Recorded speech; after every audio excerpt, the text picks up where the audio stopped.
ವಿಕಾಸ್ ಸೇವಾ ಸಂಸ್ಥೆಯ ನೇತೃತ್ವದಲ್ಲಿ ಕಳೆದ ಹಲವು ವರ್ಷಗಳಿಂದ ಸಾಮಾಜಿಕ ಚಟುವಟಿಕೆಗಳನ್ನ ನಿರಂತರವಾಗಿ ಕಾರ್ಕಳದಾದ್ಯಂತ ನಾವು ಮಾಡ್ತಾ ಇರುವಂತದ್ದು ಬೇರೆ ಬೇರೆ ಸಂದರ್ಭಗಳಲ್ಲಿ ನಿಮ್ಮ ಗಮನಕ್ಕೆ ಬಂದಿರಬಹುದು. 2015ರಲ್ಲಿ ಬಹುಶಃ ದೊಡ್ಡ ಪ್ರಮಾಣದಲ್ಲಿ ಒಂದು ಉದ್ಯೋಗ ಮೇಳವನ್ನ SVT ಕ್ಯಾಂಪಸ್ಸಿನ ಆವರಣದಲ್ಲಿ ನಾವು ಮಾಡಿದ್ವಿ. ಸುಮಾರು 100ಕ್ಕೂ ಹೆಚ್ಚು ಕಂಪನಿಗಳ ಹೊತ್ತು ಬಂದು ನಮ್ಮ ತಾಲೂಕಿನ ವಿದ್ಯಾರ್ಥಿಗಳನ್ನ ಸಂದರ್ಶನವನ್ನ ಮಾಡಿ ಅವತ್ತೇ ಏಕಕಾಲದಲ್ಲಿ 500ಕ್ಕೂ ಹೆಚ್ಚು ಜನರಿಗೆ ಉದ್ಯೋಗದ ಆಫರ್ ಲೆಟರ್ಗಳನ್ನು ಕೊಟ್ಟು ಹೋಗಿದ್ದು ನಮಗೆ ನೆನಪಿದೆ.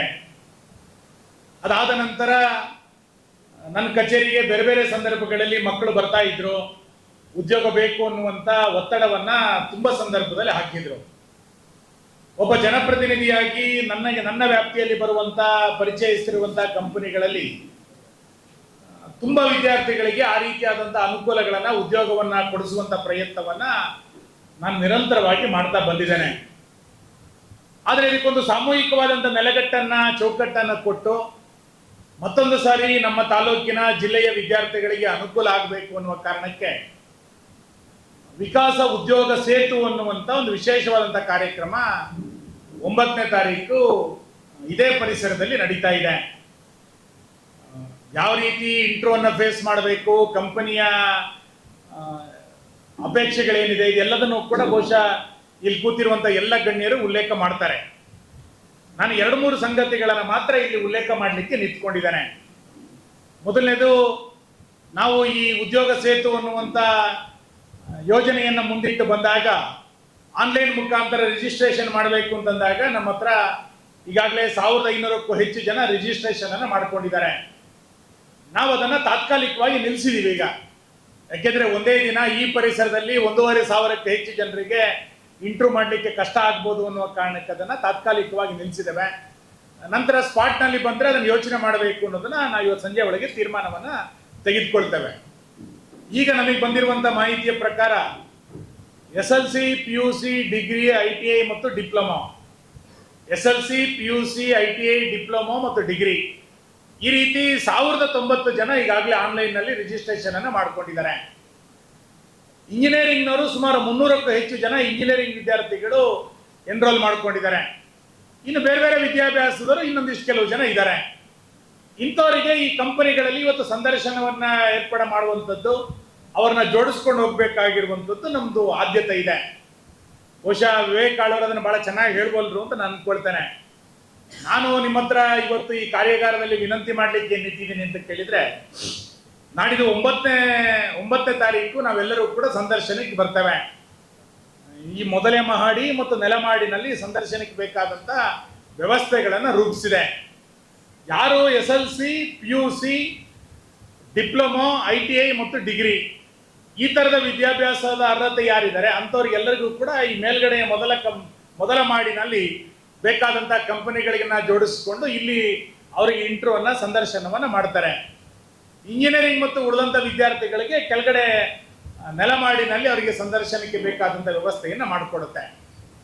ನಾವು ಗಮನಿಸಬೇಕಾಗಿರುವಂತ ಸಂಗತಿ ಏನು ಅಂತ ಕೇಳಿದ್ರೆ, 1400 ಜನರು ಕೂಡ ಒಂದೇ ಸರಿ ಬಂದ್ರೆ ಇಂಟ್ರೋವನ್ನ ಮಾಡ್ಲಿಕ್ಕೆ ನಮಗೆ ಸಾಧ್ಯ ಇಲ್ಲ.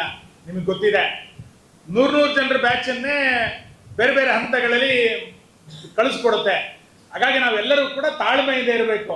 ನಾವು 9 ಗಂಟೆಗೆ ಬಂದಿದ್ದೇವೆ, ನಮಗಿನ್ನೂ ಬ್ಯಾಚ್ ಬಿಡ್ಲಿಲ್ಲ ಅಂತೇಳಿ ತರಾತುರಿಯನ್ನು ಮಾಡಬೇಡಿ. ಎಲ್ಲರಿಗೂ ಕೂಡ ಸಮಾನ ಅವಕಾಶವನ್ನು ಕೊಡುತ್ತೆ. ಎಲ್ಲರಿಗೂ ಕೂಡ ಒಂದೇ ರೀತಿಯಾದಂಥ ಇಂಟ್ರ್ಯೂಗಳನ್ನು ಮಾಡುತ್ತೆ. ಮತ್ತು ಕೆಲವರು ಮನಸ್ಸಿನಲ್ಲಿ ಇರ್ಬೋದು, ನಾನು ಮೊದಲು ಹೋಗಿ ಫಸ್ಟ್ ಅಟೆಂಡ್ ಆದ ತಕ್ಷಣ ನಾನು ಪಾಸ್ ಆಗಿಬಿಡ್ತೇನೆ, ಕೊನೆ ಬ್ಯಾಚಿಗೆ ಸಿಗೋದಿಲ್ಲೇನೋ ಅನ್ನುವಂಥ ತರಾತುರಿ ಏನು ಬೇಡ. ಎಲ್ಲರಿಗೂ ಸಮಾನ ಅವಕಾಶಗಳನ್ನು ಕೊಡುತ್ತೆ ಮತ್ತು ಎಲ್ಲರಿಗೂ ಕೆಲಸ ಸಿಗಬೇಕು ಅನ್ನುವಂಥ ಅವಕಾಶಗಳು ನಮ್ಮ ಕಣ್ಮುಂದೆ ಇದ್ದೇ ಇದೆ. ಆ ಹಿನ್ನೆಲೆಯಲ್ಲಿ 100 ಬ್ಯಾಚ್ ಅನ್ನ 9 ಗಂಟೆಗೆ 100 ಬ್ಯಾಚು, 10 ಗಂಟೆಗೆ 100 ಬ್ಯಾಚು, 11 ಗಂಟೆಗೆ 100 ಜನರ ಬ್ಯಾಚು, ಈ ರೀತಿ ಬ್ಯಾಚ್ ಮಾಡೋದನ್ನ ಕಳಿಸ್ಕೊಡುತ್ತೆ. ಆರಾಮಾಗಿ ಬಂದಿರುವಂತ ಎಲ್ಲ ಕಂಪನಿಗಳ ಜೊತೆಗೆ 5 ರಿಂದ 7 ನಿಮಿಷ 10 ನಿಮಿಷ ಇಂಟ್ರ್ಯೂಗಳನ್ನ ಫೇಸ್ ಮಾಡಿ ಅವ್ರು ಕೇಳುವಂತಹ ಪ್ರಶ್ನೆಗಳು, ಅವ್ರು ಕೇಳುವಂತ ಪರೀಕ್ಷೆಗಳನ್ನ ಸಿದ್ಧ ಮಾಡಿಕೊಂಡು ನಾವು ಮಾಡಿಕೊಟ್ರೆ ಅವರಿಗೆ ಖಂಡಿತ ಆಫರ್ ಲೆಟರ್ಗಳನ್ನ ಅವ್ರು ಕೊಡ್ತಾರೆ. ಹಾಗಾಗಿ ನಾವೆಲ್ಲರೂ ಕೂಡ 9 ಗಂಟೆಗೆ ನಾಡಿದ್ದು ಬೆಳಿಗ್ಗೆ 9 ಗಂಟೆಗೆ ತಿಂಡಿ ತಿನ್ಕೊಂಡು ಬರಬೇಕು. ನಂತರ ಇಲ್ಲಿರುವಂಥ ಎಲ್ಲ ಇಂಟ್ರ್ಯೂಗಳನ್ನ ಫೇಸ್ ಮಾಡಬೇಕು ಅನ್ನುವಂಥದ್ದು ನನ್ನ ಮೊದಲನೇ ವಿನಂತಿ. ಯಾರು ಕೂಡ ಅರ್ಜೆಂಟ್ ಮಾಡಬೇಡಿ, ತರಾತುರಿಗೆ ಮಾಡಬೇಡಿ. ಮತ್ತು ನನಗೆ ಮೊದಲನೇ ಬ್ಯಾಚಿಗೆ ಸಿಗಬೇಕು ಅಂತ ಮಾಡಿ. ಎರಡನೇದು, ಇಲ್ಲಿ ಯಾರಿಗೂ ಯಾವ ಇನ್ಫ್ಲೂಯೆನ್ಸ್ಗಳು ಕೂಡ ಇಲ್ಲ. ಶಾಸಕರಿಗೆ ಭಾಳ ಹತ್ತಿರ ಇದ್ದಾರೆ, ನನಗೆ ಶಾಸಕರ ಕಾರ್ಯಕರ್ತರ ಮಗ ನಾನಿದ್ದೇನೆ, ಹಾಗಾಗಿ ಯಾನೊಂಚೂರು ಪಿರಾಡ್ಬೋದು ಅಂತ ಬೇಗ ಇಂಟ್ರು ಮಂತನೇ ಈಗ ಬೆಲೆ ತಿಕ್ಕೊಡು ಅನ್ನುವಂಥ ಯಾವುದು ಅನ್ಕೋಬೇಡಿ. ಯಾರಿಗೂ ಯಾವ ಇನ್ಫ್ಲೂಯೆನ್ಸ್ ಇಲ್ಲ, ಎಲ್ಲರೂ ನಮಗೆ ಒಂದೇ ಥರ. 1500 ಜನ ಏನೀಗ ನೋಂದಣಿ ಮಾಡ್ಕೊಂಡಿದ್ದಾರೆ, ನಮಗೆ 1500 ಜನರು ಕೂಡ ಒಂದೇ ಥರ ಇದೆ. ಯಾವ ಇನ್ಫ್ಲೂಯೆನ್ಸ್ ಕೂಡ ಇಲ್ಲಿ ಪ್ರತ್ಯೇಕವಾಗಿ ನಡೆಯುವುದಿಲ್ಲ. ಎಲ್ಲರೂ ಕೂಡ ಇಂಟರ್ವ್ಯೂ ಫೇಸ್ ಮಾಡಬೇಕು, ನಿಮ್ಮ ಅರ್ಹತೆಗೆ ತಕ್ಕಂತೆ ಉದ್ಯೋಗವನ್ನ ಕಂಪನಿಗಳಲ್ಲಿ ಬೇಕಾದಂಥದ್ದು ಅವ್ರು ಮಾಡ್ಕೊಳ್ತಾರೆ. ನನ್ನ ವಿನಂತಿ ಇದರಲ್ಲಿ ಏನಂದ್ರೆ ಬಹಳ ಪ್ರಮುಖವಾಗಿರುವಂಥದ್ದು, ನಾನು ಹೇಳೋದು ದಯಮಾಡಿ ಅರ್ಥ ಮಾಡ್ಕೊಳ್ಬೇಕು. ನೀವು ಮೊದಲನೇ ಬ್ಯಾಚ್ನವ್ರು 100 ಜನ ಬರ್ತಾರೆ, ಇಂಟರ್ವ್ಯೂ ಫೇಸ್ ಮಾಡ್ತೀರಿ. ನೀವು 5 ಕಂಪನಿಗೋ 6 ಕಂಪನಿಗೋ ಇಂಟರ್ವ್ಯೂ ಕೊಡ್ತೀರಿ. ನಿಮಗೆ ತುಂಬಾ ಚೆನ್ನಾಗಿರೋರೆ 3 ಕಂಪನಿಗಳಲ್ಲಿ ಇಂಟರ್ವ್ಯೂನಲ್ಲಿ ಪಾಸ್ ಆಗಿಬಿಟ್ರಿ ಅಂತ ಅಂದ್ಕೊಳ್ಳಿ. ನಿಮಗೆ ಆಯ್ತು ನಾನು ಕೆಲಸ ಕೊಡ್ತೀನಿ ಅಂತ ಕಂಪ್ನಿಯವ್ರು ಹೇಳ್ತಾರೆ. ಆ ಇಂಟರ್ವ್ಯೂ 2ಕ್ಕಿಂತ ಹೆಚ್ಚು ಕಂಪನಿಗಳಲ್ಲಿ ನಿಮಗೆ ಕೆಲಸ ಸಿಗುತ್ತೆ ಅಂತ ಹೇಳುವಂಥ ಆಫರ್ನ ಅವ್ರು ಕೊಟ್ಟಾಗ ದಯಮಾಡಿ ಕೆಳಗಡೆ ಒಂದು ಕೇಂದ್ರ ಕಚೇರಿ ಇದೆಯಲ್ಲ ನಮ್ಮ ಚೇಂಬರ್ನಲ್ಲಿ, ಅಲ್ಲಿ ಬಂದು ಹೇಳೋಗ್ಬೇಕು ನಮಗೆ, ನಾನು ಇಷ್ಟು ಕಂಪನಿಗಳಲ್ಲಿ ಅಟೆಂಡ್ ಆಗಿದ್ದೆ, ನನಗೆ 3 ಕಂಪನಿಗಳಲ್ಲಿ ಕೆಲಸ ಸಿಕ್ಕಿದೆ, ಆದರೆ ಈ ಕಂಪನಿ ನಾನು ಫೈನಲ್ ಮಾಡಿದ್ದೀನಿ ಅನ್ನೋದನ್ನ ಕೆಳಗಡೆ ಹೇಳೋದ್ರೆ ನಂತರ ಅದನ್ನು ನಮ್ಮ ಕಚೇರಿಯಿಂದ ಮೇಲ್ಗಡೆಗೆ ತಿಳಿಸುತ್ತೆ. ಅವಾಗ ಇನ್ಯಾರಿಗೋ 2 ಜನರಿಗೆ ಅವಕಾಶಗಳು ಹೆಚ್ಚು ಸಿಗುತ್ತೆ. ನಾವು ಅದನ್ನು ಹೇಳಲಿಲ್ಲ ಅಂತಂದ್ರೆ, ಅಂದರೆ ನನಗೆ 3 ಕಂಪನಿಗಳಲ್ಲೂ ಕೆಲಸ ಸಿಕ್ಕಿತ್ತು, ನಾನು ಅದನ್ನು ಹೇಳಲಿಲ್ಲ ಅಂತಂದ್ರೆ ಎಲ್ಲೋ ಒಂದು ಕಡೆ ಉಳಿದ ವಿದ್ಯಾರ್ಥಿಗಳಿಗೆ ಲಾಸ್ ಆಗಿಬಿಡ್ತದೆ. ಹಾಗಾಗಿ ಆ ರೀತಿ ಮಾಡ್ದಲೆ ನನಗೆ 3 ಕಂಪನಿಗಳಲ್ಲಿ ಕೆಲಸ ಆಗಿದೆ, ನನಗೆ ಖುಷಿ. ಎ ಕಂಪನಿ ಕೆಲಸ ಆಗಿದೆ, ಬಿ ಕಂಪನಿ ಕೆಲಸ ಆಗಿದೆ, XYZ ಕಂಪನಿ ಕೆಲಸ ಆಗಿದೆ, ನಾನು ಕೊನೆಗೆ ಆಯ್ಕೆ ಮಾಡ್ಕೊಂಡಿದ್ದು XYZ ಅನ್ನು ಆಯ್ಕೆ ಮಾಡ್ಕೊಂಡಿದ್ದೀನಿ ಅಂತ ನೀವು ಹೇಳಿದ್ರೆ ನಾವು ಅದನ್ನು ತಕ್ಷಣ ಮೇಲ್ಗಡೆ ಕಂಪನಿಗಳಿಗೆ ತಿಳಿಸಿ ಅದ್ರ ಉಳಿದ ವಿದ್ಯಾರ್ಥಿಗಳಿಗೆ ಅನುಕೂಲ ಮಾಡಿಕೊಡ್ಲಿಕ್ಕೆ ನಮಗೆ ಸಾಧ್ಯ ಆಗುತ್ತೆ. ಇದನ್ನು ನಾನು ಸ್ವಲ್ಪ ಎಚ್ಚರಿಕೆಯಿಂದ ಮಾಡಬೇಕು. ನನಗೆ 3 ಕಂಪನಿ ಕೆಲಸ ಆಗಿದೆಯಲ್ಲ, ನಾನು ಮನೆಗೆ ಹೋಗಿ ನನ್ನ ಅಪ್ಪ ಅಮ್ಮನ ಹತ್ರ ಕೇಳಿಕೊಂಡು ನಾಳೆ ಬೆಳಿಗ್ಗೆ ಎದ್ದು ತಿಳಿಸ್ತೇನೆ ಅಂತ ಅಂದ್ಕೊಂಡ್ರೆ ಎಲ್ಲ ಒಂದು ಕಡೆ ಸ್ವಲ್ಪ ಕಷ್ಟ ಆಗ್ಬೋದು ನಮಗೆ. ಹಾಗಾಗಿ ಅವತ್ತೇ ಒಂದು 10-15 ನಿಮಿಷ ನೀವು ಅದನ್ನು ತೀರ್ಮಾನ ಮಾಡಿಕೊಂಡು ನಂತರ ಹೇಳುವಂಥದ್ದು ಅಗತ್ಯ ಅಂತ ನಂಗೆ ಅಂದ್ಕೊಳ್ತಾ ಇದನ್ನು ಮಾಡಬೇಕು.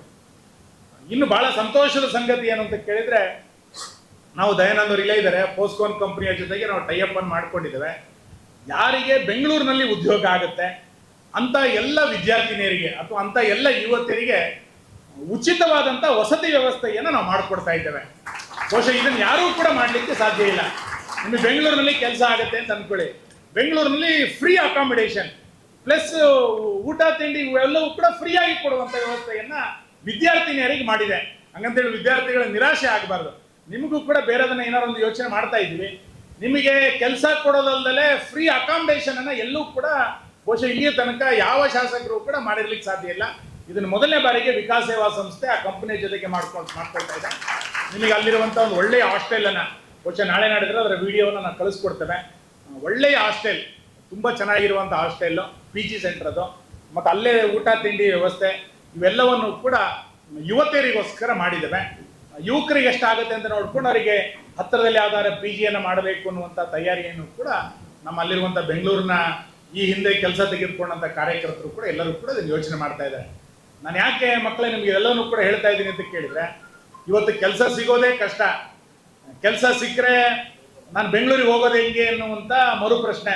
ಬೆಂಗಳೂರಿಗೆ ಹೋದ್ರೆ ನನಗೆ ಎಲ್ಲಲ್ಲಿ ಯಾರು ಉಳಿಯೋ ವ್ಯವಸ್ಥೆ, ನಮ್ಮ ಸೆಕ್ಯೂರಿಟಿ ಯಾರ ವ್ಯವಸ್ಥೆ, ಇವೆಲ್ಲವೂ ಕೂಡ 2ನೇ 3ನೇ 4ನೇ ಕ್ವಶನ್ಗಳು ಬರ್ತದೆ. ಇದೆಲ್ಲದಕ್ಕೂ ಕೊಡೋ ಪರಿಹಾರ ರೂಪದಲ್ಲಿ ಅದನ್ನು ರೂಪಿಸುವಂಥ ಪ್ರಯತ್ನ ಮಾಡ್ತಿದೆ. ಇಷ್ಟೆಲ್ಲ ಮಾಡಿದ ನಂತರ ನನಗೆ ಅಲ್ಲಿ ಏನು ವೆದರ್ ಅಡ್ಜಸ್ಟ್ ಆಗಲಿಲ್ಲ, ನನಗೆ ಅಲ್ಲಿ ದಿಂಬ್ ಅಡ್ಜಸ್ಟ್ ಆಗಲಿಲ್ಲ, ನಂಗೆ ಫ್ಯಾನ್ ಇಲ್ಲ ಅಂತ ನೀವು ಕೆಲಸ ಬಿಟ್ಟು ವಾಪಸ್ ಬಂದರೆ ಭವಿಷ್ಯವನ್ನು ರೂಪಿಸ್ಕೊಳ್ಳೋದು ಕಷ್ಟ. ಆಗ ನನ್ನ ವಿನಂತಿ ಏನು ಅಂತಂದರೆ, ನಾವು ಕೆಲಸಕ್ಕೆ ಸೇರ್ಕೊಳ್ಬೇಕು. ಯಾವ ಕಂಪನಿ ಆಗುತ್ತೋ ಆ ಕಂಪನಿಯಲ್ಲಿ ಕೆಲಸ ಸೇರ್ಕೋಬೇಕು. 3 ತಿಂಗಳು 6 ತಿಂಗಳು ಎಕ್ಸ್ಪೀರಿಯನ್ಸ್ ತಗೋಬೇಕು. ನಂತರ ನಿಮ್ಮ ಸ್ಕಿಲ್ಲನ್ನು ಡೆವಲಪ್ ಮಾಡಿಕೊಂಡು ಬೇರೆ ಕಂಪನಿಗೆ ಜಂಪ್ ಆಗಲಿಕ್ಕೆ ಬೇಕಾದಂಥ ಸಾಕಷ್ಟು ಅವಕಾಶಗಳು ಬೆಂಗಳೂರಿನಲ್ಲಿ ಸಿಗುತ್ತೆ.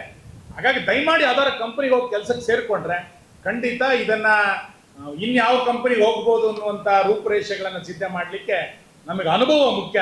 ಬಹುಶಃ ಅದನ್ನು ಅಶ್ವತ್ಥ ಮತ್ತು ವಿವೇಕರು ಚೆನ್ನಾಗಿ ಹೇಳೋರಿದ್ದಾರೆ ನಮಗೆ. ಆಗ ಅನುಭವವನ್ನು ತೆಗೆದುಕೊಂಡು ನಾವು ಅದನ್ನು ರೂಪಿಸಿಕೊಳ್ಳುವಂಥ ಕೆಲಸವನ್ನು ನಾವೆಲ್ಲರೂ ಕೂಡ ಮಾಡೋಣ ಅನ್ನುವಂಥ ವಿನಂತಿ ಈ ಸಂದರ್ಭದಲ್ಲಿ ಮಾಡ್ತಾ, ಕಾರ್ಕಳದ ವಿಕಾಸ ಉದ್ಯೋಗ ಸೇತು ಇದೊಂದು ನಿರಂತರವಾಗಿ ಮುಂದಿನ ದಿನಗಳನ್ನು ನಾವು ಮಾಡೋರಿದ್ದೇವೆ. ತಿಂಗಳಿಗೊಂದ್ಸರಿ 2 ತಿಂಗಳಿಗೊಂದ್ಸರಿ ಈ ರೀತಿಯಾದಂಥ ಪ್ರೋಗ್ರಾಮ್ಗಳನ್ನು ಮಾಡಬೇಕು.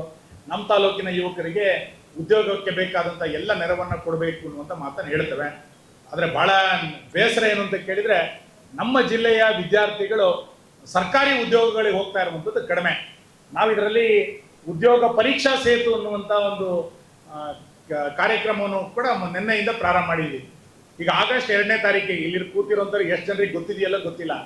ಆಗಸ್ಟ್ 2ನೇ ತಾರೀಕಿಗೆ ಕಾನ್ಸ್ಟೇಬಲ್ ಹುದ್ದೆಗಳಿಗೆ ಸರ್ಕಾರ ಪರೀಕ್ಷೆಯನ್ನ ತೆಗೆದುಕೊಂಡಿದೆ. ಆಗಸ್ಟ್ 2ನೇ ತಾರೀಕು ನಾವು ಆ ರೀತಿ ಆಗಸ್ಟ್ 2ನೇ ತಾರೀಕು ಯಾರು ಪರೀಕ್ಷೆಯನ್ನು ತೆಗೆದುಕೊಳ್ತಾರೆ ಅಂಥವರಿಗೆ ಒಂದು ಆನ್ಲೈನ್ ಟ್ಯೂಷನ್ ಕ್ಲಾಸನ್ನು ವಿಕಾಸ ಪರೀಕ್ಷಾ ಸೇತು ಅನ್ನುವಂಥ ಹೆಸರಿನಲ್ಲಿ ನಾವು ಮಾಡ್ತಾ ಇದ್ದೀವಿ. ಬಹಳ ದೊಡ್ಡ ಸಂಖ್ಯೆಯಲ್ಲಿ ನಮ್ಮ ತಾಲೂಕಿನ ವಿದ್ಯಾರ್ಥಿಗಳು ಬರಲಿಲ್ಲ, ಗೊತ್ತಿಲ್ಲ, ಮುಂದಿನ ದಿನಗಳಲ್ಲಿ ಬರ್ಬೋದು ಅನ್ನುವಂಥ ನಿರೀಕ್ಷೆ ಇದೆ. ಇಲ್ಲಿ ಕೂತಿರುವಂಥವ್ರು ಸರ್ಕಾರಿ ಉದ್ಯೋಗಗಳಿಗೆ ಹೋಗಬೇಕು ಅಂತ ಅಪೇಕ್ಷೆ ನಮಗೆ.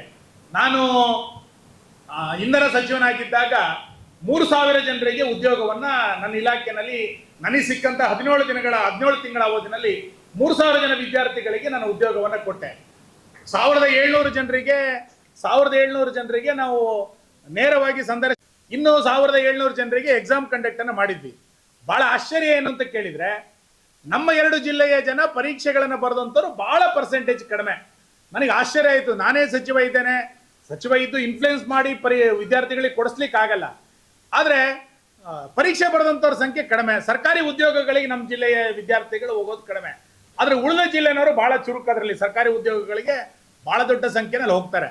ಹಾಗಾಗಿ ಇವತ್ತು ಸರ್ಕಾರ ಏನು ಪರೀಕ್ಷೆಗಳನ್ನ ಬರಲಿಕ್ಕೆ ಆಫರ್ಗಳನ್ನು ಕೊಟ್ಟಿದೆ, ದಯಮಾಡಿ ಇದನ್ನ ಉಪಯೋಗ ಮಾಡಿಕೊಳ್ಳಿ. ನಮ್ಮ ಕಡೆಯಿಂದ ಕೋಚಿಂಗ್ ಸೆಂಟರನ್ನು ಫ್ರೀಯಾಗಿ ಮಾಡಿಕೊಡ್ತಾ ಇದ್ದೀವಿ. ಒಂದು ಅಕಾಡೆಮಿ ಜೊತೆಗೆ ಚರ್ಚೆಯನ್ನು ಮಾಡಿಕೊಡ್ತಾ ಇದ್ದೀವಿ. ಇದೆಲ್ಲದರ ಲಾಭವನ್ನು ನಮ್ಮ ತಾಲೂಕಿನ ವಿದ್ಯಾರ್ಥಿಗಳು, ನಮ್ಮ ಜಿಲ್ಲೆಯ ವಿದ್ಯಾರ್ಥಿಗಳು ಪಡ್ಕೊಳ್ಬೇಕು ಅನ್ನೋಂಥ ವಿನಂತಿಯನ್ನು ಮಾಡ್ತಾ, ಇವತ್ತಿನ ಈ ಕಾರ್ಯಾಗಾರದ ಮೂಲ ಉದ್ದೇಶ ಯಾವ ರೀತಿ ಇಂಟ್ರೋವನ್ನು ಫೇಸ್ ಮಾಡಬೇಕು, ನಾವು ಯಾವ ರೀತಿ ಸೆಲೆಕ್ಷನ್ ಮಾಡ್ಕೊಳ್ಬೇಕು, ನಂತರ ನಮ್ಮ ಭವಿಷ್ಯವನ್ನು ಯಾವ ರೀತಿ ರೂಪಿಸ್ಕೊಳ್ಬೇಕು ಅನ್ನುವಂಥದ್ದು ಇದರ ಆಶಯ ಇರುವಂಥದ್ದು. ಆಳ್ವಾಸ್ ಕಾಲೇಜು ಕಳೆದ 15 ವರ್ಷಗಳಿಂದ ಪ್ರಗತಿ ಎನ್ನುವಂಥ ಹೆಸರಿನಲ್ಲಿ ದೊಡ್ಡ ಉದ್ಯೋಗ ಮೇಳವನ್ನು ನಿರಂತರವಾಗಿ ಮಾಡ್ತಾ ಬಂದು ನಿಮ್ಗೆ ಗೊತ್ತಿದೆ. ಬಹುಶಃ ನಮ್ಮ ಈ ರಾಜ್ಯದಲ್ಲಿ ಯಾರೂ ಕೂಡ ಇಷ್ಟು ದೊಡ್ಡ ಉದ್ಯೋಗ ಮೇಳವನ್ನು ಆಳ್ವಾಸ್ನವ್ರು ಮಾಡಿದಷ್ಟು ಮಾಡಲಿಲ್ಲ. ಹಾಗಾಗಿ ನೇರ ಅವರೇ ಬಂದು ಇವತ್ತು ನಿಮಗೆ ಮೋಟಿವೇಟ್ ಅನ್ನು ಮಾಡುವಂಥ ಕಾರ್ಯವನ್ನು ಮಾಡ್ತಾ ಇದ್ದಾರೆ. ಅಶ್ವಥ್ ಅವರು ಬಂದಿದ್ದಾರೆ. ಕ್ರಿಯೇಟಿವ್ ಕಾಲೇಜ್ನ ವಿದ್ಯಾರ್ಥಿಗಳಲ್ಲಿ ತುಂಬ ಜನ ಇರ್ಬೋದು. ನಮ್ಮ ತಾಲೂಕಿನಲ್ಲಿ ಜ್ಞಾನಸುಧಾ, ಕ್ರಿಯೇಟಿವ್, ಅಮೃತ ಭಾರತಿ ಇವೆಲ್ಲವೂ ಕೂಡ ಒಂದು ಹೊಸ ಪರಿವರ್ತನೆಯನ್ನು ನಮ್ಮ ತಾಲೂಕಿನಲ್ಲಿ ಶಿಕ್ಷಣ ಕ್ಷೇತ್ರದಲ್ಲಿ ಮಾಡಿದಂಥವ್ರು. ಅವರೆಲ್ಲರ ಪ್ರೇರಣೆಯನ್ನು ತೆಗೆದುಕೊಂಡ್ರೆ ನಿಮಗೆ ಇಂಟ್ರೋನ ಫೇಸ್ ಮಾಡೋದು ಹೇಗೆ ಮತ್ತು ಕಂಪ್ನಿಗಳನ್ನು ಆಯ್ಕೆ ಮಾಡ್ಕೊಳ್ಳೋದು ಹೇಗೆ ಅಂತ ಆಗುತ್ತೆ. ಇವತ್ತು ನನ್ನ ಹತ್ರ ಬರ್ತಾ ಇದ್ರು ತುಂಬ ಜನ. ನನ್ನ ಹತ್ರ ಇವತ್ತಿಗೂ ಬರೋರು ಏನು ಅಂತ ಕೇಳಿದರೆ, ಸರ್ ಇಂಕ ಬೇಲೆ ಅವಳು ತಾಲೂಕು ಆಫೀಸ್ ಹಿಡ್ಕೊರ್ಪವರ, ಹಾಸ್ಪಿಟ್ಲ್ ಹಿಡ್ಕೊರ್ಪವರ ಅಂತ ಹೇಳೋರೇ ಸಂಖ್ಯೆ. ನಾನು ಬೆಂಗಳೂರಿಗೆ ಹೋಗ್ತೇನೆ, ಬಾಂಬೆಗೆ ಹೋಗ್ತೇನೆ, ಹುಬ್ಳಿಗೆ ಹೋಗ್ತೇನೆ ಅಂತ ಯಾರು ಹೇಳೋದಿಲ್ಲ. ಯಾಕೆ ಹೋಗೋದಿಲ್ಲ ಅಂತ ನಂಗೆ ಗೊತ್ತಿಲ್ಲ. ಅಂದರೆ ನಿಮಗೆ ಅದ್ರಲ್ಲಿ ಆಸಕ್ತಿ ಇಲ್ವೋ, ಧೈರ್ಯ ಇಲ್ವೋ ನಂಗೆ ಗೊತ್ತಿಲ್ಲ. ನಿಮ್ಗೆ ಗೊತ್ತಿರಲಿ, ನಾವೆಲ್ಲ ವಿದ್ಯಾರ್ಥಿಗಳಾಗಿದ್ದಾಗ ನಮ್ಮ ಕನಸೇನು, ಅವತ್ತಿನ ವಿದ್ಯಾರ್ಥಿಗಳು, ನಾನು ಡಿಗ್ರಿಲಿದ್ದಾಗ ವಿವೇಕಾಳವರೇ ನಿಮ್ಗೆ ಗೊತ್ತಿರ್ಬೋದು, ಡಿಗ್ರಿ ಮುಗಿಸ್ ಬಂದಾಗ ನಾನು ಯಾವ್ದು ಮಾಡಬೇಕು ಅಂತ ಕೇಳಿದಾಗ ಎಷ್ಟಡಿ ಬೂತ್ ಮಾಡ್ಲಾ ಅಂತ ಯೋಚನೆ ಮಾಡ್ತಾ ಇದ್ದೆ. ಅಂದರೆ ನಮಗೆ ಅವಾಗ ಈ ಥರ ಯಾರೋ MLA ಉದ್ಯೋಗ ಕೊಡಿಸ್ಬೇಕು ಅಂತ ಮುಂದೆನೇ ಬಂದಿರಲಿಲ್ಲ. ಅಂದರೆ ಯಾವ ಉದ್ಯೋಗಕ್ಕೆ ಹೋಗ್ಬೇಕು ಅನ್ನುವಂಥ, ಡಿಗ್ರಿ ಮುಗಿದ ನಂತರ ಎಲ್ಲಿಗೆ ಹೋಗ್ಬೇಕು ಅಂತ. ಆದರೆ ಅವಕಾಶಗಳು ಬೇರೆ ಬೇರೆ ಸಿಕ್ತು. ನಮಗೆ ಸಿಕ್ಕಂಥ ಸಂಘ, ABVP ಮತ್ತು ಬಜರಂಗ ದಳ ಎಲ್ಲ ಚಟುವಟಿಕೆಯಿಂದ ಲೀಡರ್ಶಿಪ್ ಕ್ವಾಲಿಟಿಗಳು ಬಂತು. ಆದರೆ ಇವತ್ತು ಇಷ್ಟೆಲ್ಲ ಕಂಪನಿಗಳನ್ನು ನಿಮ್ಮ ಮನೆ ಬಾಗಿಲಿಗೆ ತಂದು ಕೊಟ್ಟಾಗ ಇದನ್ನು ಬಳಸ್ಕೊಳ್ಬೇಕಾಗಿರುವಂಥದ್ದು ನಮ್ಮ ವಿದ್ಯಾರ್ಥಿಗಳದ್ದು, ನಮ್ಮ ಯುವಕರದ್ದು ಕರ್ತವ್ಯ ಇದೆ. ಇದನ್ನು ಚೆನ್ನಾಗಿ ಬಳಸ್ಕೊಳ್ಳುವಂಥ ಕೆಲಸವನ್ನು ನೀವು ಮಾಡೋಣ. ಒಬ್ಬ ಶಾಸಕನಾಗಿ ವಿಕಾಸ್ ಸೇವಾ ಸಂಸ್ಥೆ ಕಳೆದ 15 ವರ್ಷಗಳಿಂದ ಕಾರ್ಕಳದಲ್ಲಿ ಏನು ಕೆಲಸ ಮಾಡ್ತಾ ಇದೆ, ಈ ರೀತಿ 10 ಕೆಲಸ ಕಾರ್ಯಗಳನ್ನು ನಾವು ಮಾಡ್ತಾ ಇದ್ದೀವಿ. ಇದರ ಉಪಯೋಗವನ್ನು ಪಡ್ಕೊಳ್ಬೇಕು, ಇದರ ಲಾಭವನ್ನು ಪಡ್ಕೊಳ್ಬೇಕು. ನೀವು ಅಷ್ಟೇ ಕೆಲಸ ತಗೊಳ್ಳೋದಲ್ಲ, ನಂತರ ನಿಮ್ಮ ಸಹಪಾಠಿಗಳನ್ನು ಕೂಡ ಬೆಂಗಳೂರಿಗೆ ಕರ್ಕೊಂಡೋಗಿ ನನ್ನ ಜೊತೆಗೆ ಬಾ ಕೆಲಸ ಮಾಡು ಅಂತಂದರೆ ಒಂದು ಕುಟುಂಬದ ನಿರ್ವಹಣೆ ಆಗುತ್ತೆ, ಒಂದು ಕುಟುಂಬ ಉದ್ಧಾರ ಆಗುತ್ತೆ. ಈ ಕೆಲಸವನ್ನು ನೀವೆಲ್ಲರೂ ಕೂಡ ಒಟ್ಟಾಗಿ ಸೇರಿ ಮಾಡೋಣ ಅನ್ನುವಂಥ ವಿನಂತಿಯನ್ನು ಮಾಡಿ ಈ ಕಾರ್ಯಾಗಾರಕ್ಕೆ ಬಂದಂಥ ನಿಮ್ಮೆಲ್ಲರಿಗೂ ಕೂಡ ಧನ್ಯವಾದಗಳು. 9ನೇ ತಾರೀಕು ಬೆಳಿಗ್ಗೆ ಎಲ್ಲರೂ ಕೂಡ 9 ಗಂಟೆಗೆ ಸರಿಯಾಗಿ ಬನ್ನಿ. 5 ಗಂಟೆ ಒಳಗೆ ನಿಮ್ಗೆಲ್ಲರಿಗೂ ಕೂಡ ಆಫರ್ ಲೆಟರ್ಗಳನ್ನು ಯಾರ್ಯಾರು ಆಯ್ಕೆ ಆಗಿರ್ತಾರೋ ಅವರೆಲ್ಲರಿಗೂ ಕೂಡ ಆಫರ್ ಲೆಟರ್ಗಳನ್ನು ಕೊಡಲಾಗುವುದು ಅನ್ನುವಂಥ ಮಾತನ್ನು ಹೇಳಿ ಬಂದಂಥ ನಿಮ್ಮೆಲ್ಲರಿಗೂ ಕೂಡ ಧನ್ಯವಾದಗಳು. ನಮಸ್ಕಾರ.